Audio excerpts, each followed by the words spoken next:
आपल्याकडे जे इक्वेशन आहे हेंडरसन हेसलबालची equation to calculate the pH of acidic buffer, ते इक्वेशन असं आहे मित्रांनो, pH is equal to pKa plus log to the base 10 of concentration of salt upon concentration of acid.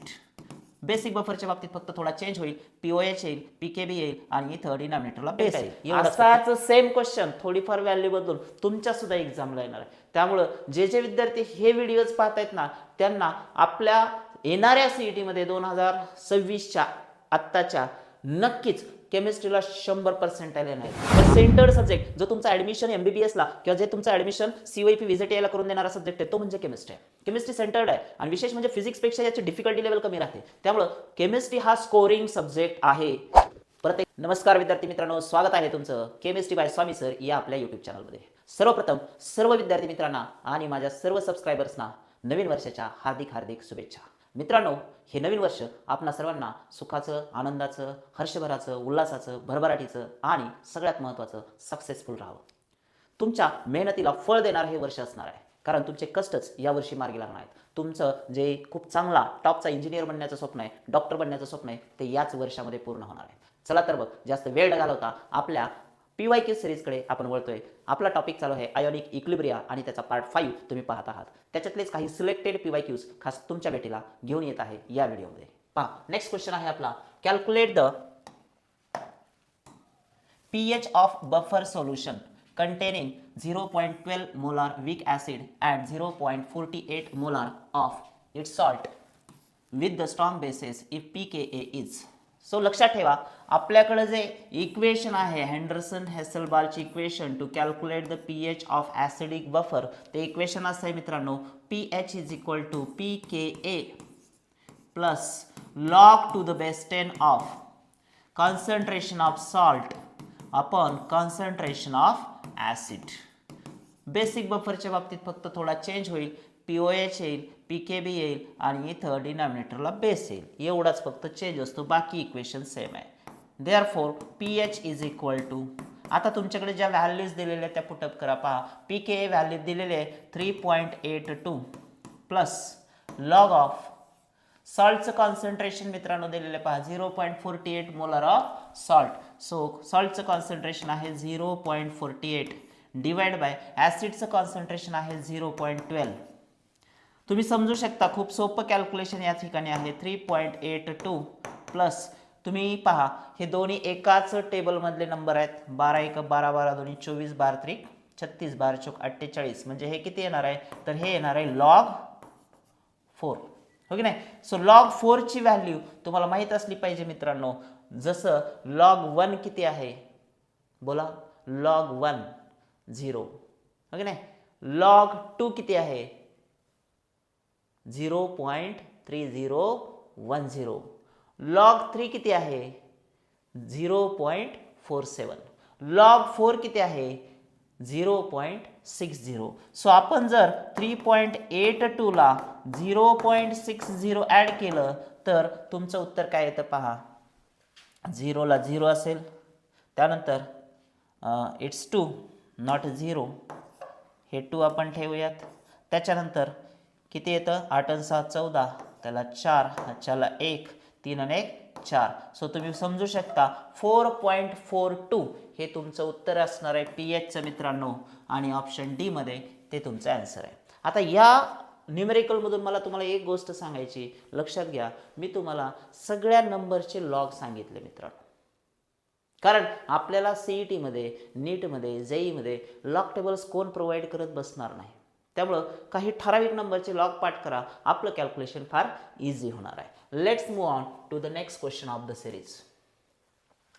Calculate dissociation constant of weak monobasic acid. So Ka तुम्हाला काढायला सांगितलंय त्यांनी. If it is 1.6% dissociated, percent dissociation दिलेलं आहे आणि concentration C पण तुम्हाला दिलेलं आहे. सो सिम्पली आपला जो युनिक फॉर्म्युला आहे Ka is equal to alpha square C हे तुमच्याकडे आहे. ज्या विद्यार्थ्यांना हा फॉर्म्युला पाठ आहे त्यांना ह्याचं उत्तर यायला काहीच अडचण नाही. Put the values. आता पहा, अल्फा स्क्वेअर दिलाय, पण सर इथं तर आपल्याला अल्फा दिलेलंच नाही, पर्सेंट डिसोसिएशन दिलेलं आहे ना. सो पर्सेंट डिसोसिएशन बरोबर काय असते, alpha into 100. Therefore alpha is equal to काय येईल पर्सेंट डिसोसिएशन डिवाइड बाय 100. तुमच्याकडे पर्सेंट डिसोसिएशन मित्रांनो दिलेलं आहे, किती दिलेलं आहे 1.6 दिलेलं आहे, डिवाइड बाय 100 म्हणजे 10 टू द पॉवर ऑफ -2. संपलं. अल्फा तुमच्याकडे आहे, it means square of 1.6 into 10 to the power of -2, त्याचा स्क्वेअर करा, whole bracket square, alpha square झाला. कॉन्सन्ट्रेशन ऑलरेडी दिलेलं आहे, किती आहे 0.05. सो समजून घ्या मित्रांनो 1.6 म्हणजे 16 कन्सिडर करा. सो 16चा स्क्वेअर किती येतो 256 येतो. डेसिमल पॉईंट 1.6 2 डिजिट सोडून into 10 to the power of -2 आहे, तर हे किती येणार -4 इंटू 0.05. समजून घ्या मित्रांनो, डायरेक्ट 5 ने जर ह्याला मल्टिप्लाय केलं तर हे किती येते पहा 5 × 30, त्यानंतर 5 + 25 आणि 3 28, 2 5 2 10, 10 आणि 2 12, 1280. डेसिमल पॉईंटचा विचार करा मित्रांनो, किती आहे डेसिमल पॉईंट तर 1 2 3 4. जर आपण इथं ठेवला तो तर येतो 10 टू द पॉवर ऑफ -4. असं काही उत्तर आहे का कुठं, हे पहा पहिलंच उत्तर आहे. पण डेसिमल पॉईंट कुठं सरकवायचा आहे तुम्हाला, इथं सरकवायचा आहे, तर आपोआपच हे काय येईल 1.28 into 10 to the power of -4 च्या ऐवजी डेसिमल पॉईंट पुढे सरकल्यामुळे -5, म्हणजे आपला ऑप्शन ए हाच करेक्ट ऑप्शन असणार आहे. So one of the most important PYQs of the ionic equilibria, तुम्हाला pH ऑफ बफर वरती क्वेश्चन हमखास विचारला जातो. पहा परत एकदा, calculate the pH of buffer solution containing 0.27 molar weak acid and 0.81 molar of its salt with strong base. है ना. सो परत एकदा Henderson Hasselbalch equation pH is equal to pKa plus log to the base 10 of concentration of salt upon concentration of acid. आतापर्यंत तुम्हाला हा formula पाठच व्हायला पाहिजे, कारण जवळपास आपण 50व्या क्वेश्चन कडे चाललो विद्यार्थी मित्रांनो, आणि हे मोर दॅन सफिशियंट आहेत. असाच सेम क्वेश्चन थोडीफार व्हॅल्यू बदलून तुमच्या सुद्धा एक्झामला येणार आहे. त्यामुळे जे विद्यार्थी हे व्हिडिओज पाहतायत ना, त्यांना आपल्या येणाऱ्या CET मध्ये 2026च्या आत्ताच्या नक्कीच केमिस्ट्रीला 100% आले नाहीत.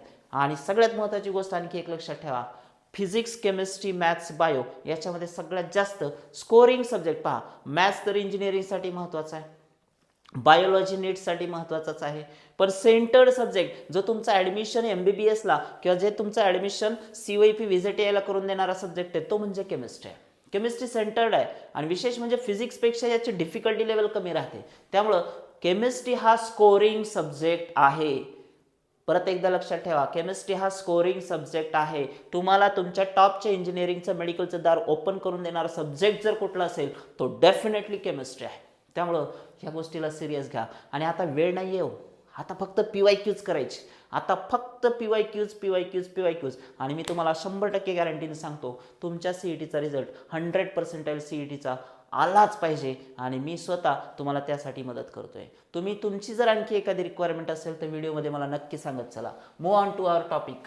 pKa किती दिलाय पहा 4.7447 प्लस सॉल्टचं कॉन्सन्ट्रेशन किती दिले मित्रांनो, हे पहा 0.81 molar of its salt. So log of 0.81 divided by 0.27 acid 4.7447. या दोघांचं तुम्ही जर बघितलं तर हे परत एकदा टेबलमध्ये आहेत. 27 1 27 27 3 81 म्हणजे लॉग 3 आहे. मी परत तुम्हाला सांगितलं लॉग 3 ची व्हॅल्यू किती असते 0.47 असते मित्रांनो. हे जर तुम्ही ॲड केलं 7 4 7 4 11 1 7 5 12 2 4 1 5 5.2147. ऑप्शनमध्ये कुठं 5.21 आहे का, हे पाहित आहे 5.22, कारण ह्याला राऊंड अप करा तुम्हाला हेच आन्सर मिळेल, कारण 5च्या रेंजमध्ये कुठला दुसरा नंबर नाही आहे, म्हणून याचा आन्सर 5.22 असेल. Question number 49. Which from the following salts is derived from weak acid and strong base. Check करा. पहा इथं अमोनियम म्हणजे अमोनियम हायड्रॉक्साईड जो वीक बेस आहे, आपल्याला बेस कसा पाहिजे स्ट्रॉंग बेस पाहिजे. ॲसिड कसं पाहिजे वीक ॲसिड पाहिजे. पहिला तर नाही आहे. कॉपर क्लोराईड हे पहा HCl आहे, HCl हा स्ट्रॉंग ॲसिड असतो क्लोराईड म्हणल्यानंतर, आपल्याला वीक ॲसिड पाहिजे म्हणून हा पण नाही आहे.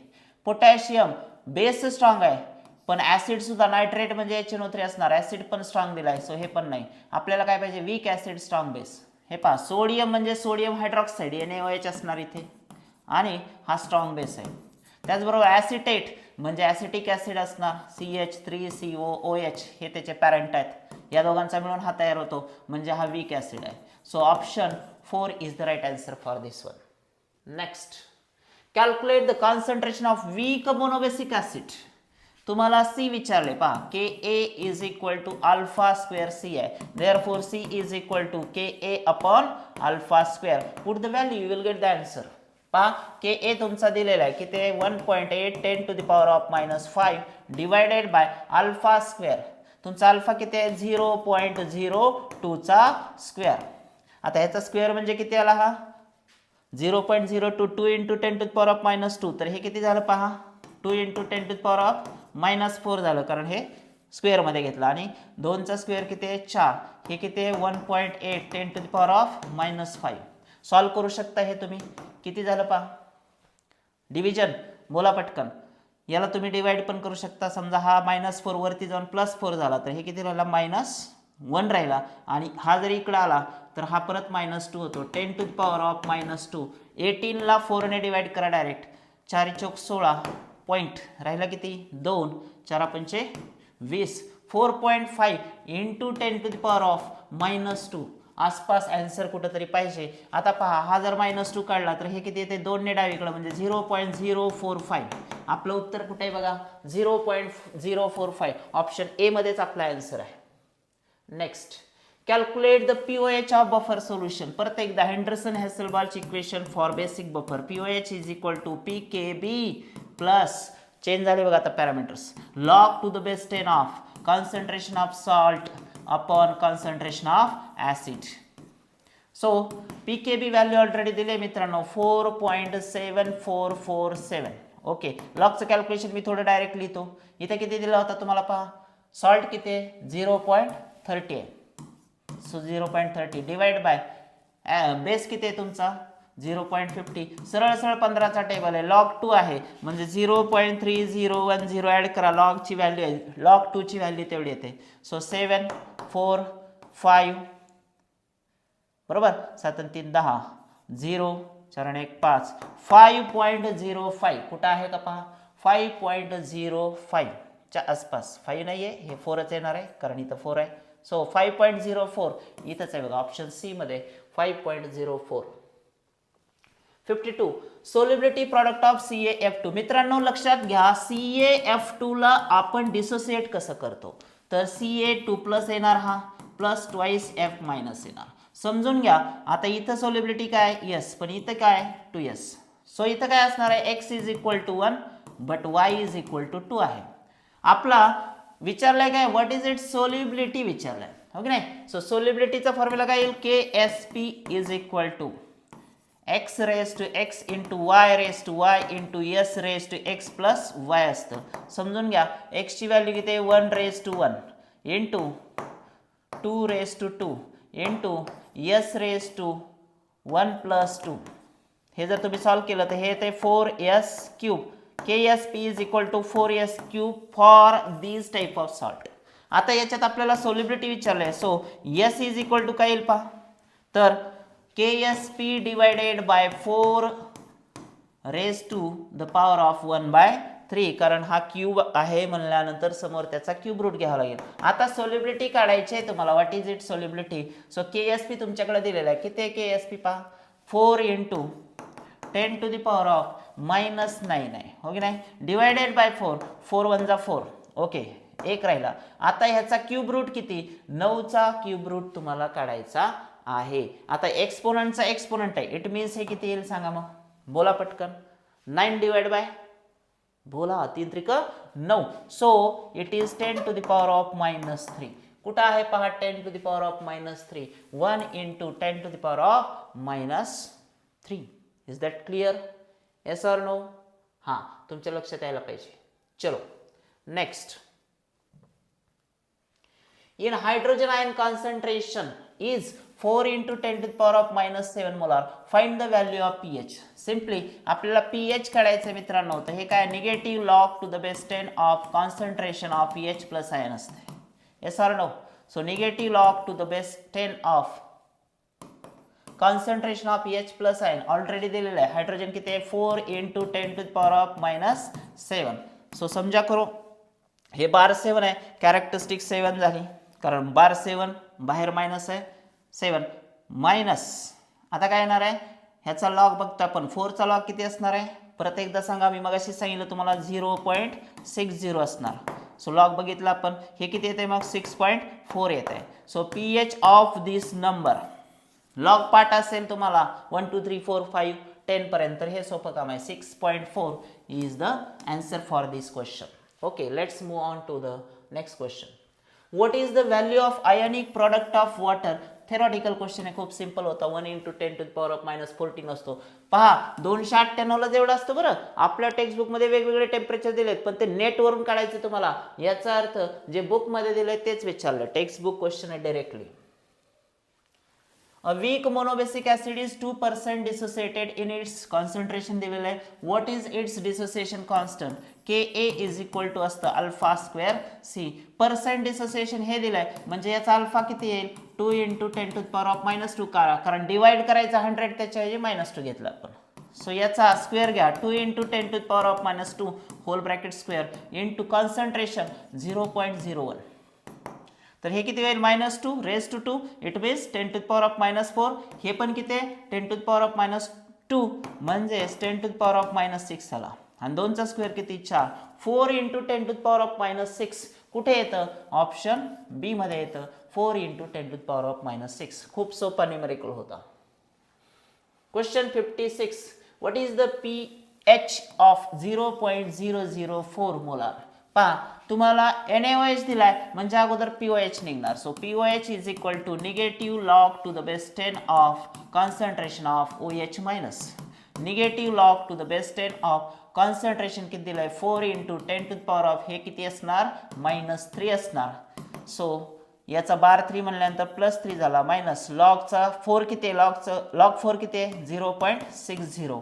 जर हे तुम्ही मायनस केलं तर तुमचा POH किती आला मित्रांनो 2. बोला 3 मधून 0.6 गेला म्हणजे 2.4 आला. हा POH आला. But what is pH. Therefore as pH + POH is equal to काय असतंय 14. आपल्याला काय काढायचं आहे pH इज इक्वल टू काय येईल 14 - POH म्हणजे 14 - 2. किती आहे 4 आहे 2.4 वजा करा किती आलं पाहिजे आन्सर बोला लवकर सांगा. 2.4 तुम्हाला मायनस करायचं त्याच्यातून. तर साधारणतः हे किती आलं पाहिजे 14 - 2.4. खूप सोपं उत्तर. कुठलं आलं पाहिजे तुम्ही मला सांगू शकता. ऑलरेडी तुमच्याकडे आन्सर आहे. जर 2 गेले तर 12 राहतात. 2 पेक्षा जास्त आहे म्हणजे 11.6 हे त्याचं करेक्ट आन्सर असेल. सो मित्रांनो अशा पद्धतीनं आणखीन बरेच क्वेश्चन्स आहेत पण आज आपल्या वर्षाचा पहिला दिवस आहे. सो मला एक तुम्हाला सांगायचं आहे की ज्या पद्धतीने आपण स्पीडली तुम्ही पहा पहिला दुसरा तिसरा व्हिडिओ पहा प्रत्येक व्हिडिओमध्ये माझी स्पीड वाढत चालली आहे. आता माझी स्पीड मी का वाढवतो त्याचं पण एक कारण आहे. कारण तुम्ही जर पहिल्यापासून व्हिडिओ पाहत आला पहिल्या व्हिडिओमध्ये मी स्पीड कमी ठेवली आहे, दुसऱ्यामध्ये थोडी जास्त, तिसऱ्यामध्ये थोडी जास्त. आता मी जवळपास एवढ्याच टायमिंगमध्ये दुप्पट क्वेश्चन सॉल्व्ह करून द्यायला आणि तुमची सुद्धा स्पीड वाढली पाहिजे. सो 2026 फक्त तुमचं आहे मित्रांनो. स्वतःसाठी कमिटमेंट करा. स्वतः एक संकल्प करा की या वर्षी 100% सक्सेसफुल व्हायचं आहे. मी तुमच्या सोबतच राहणार आहे. भेटूया एका नवीन व्हिडिओमध्ये एका नवीन कन्सेप्टसह. थँक्यू.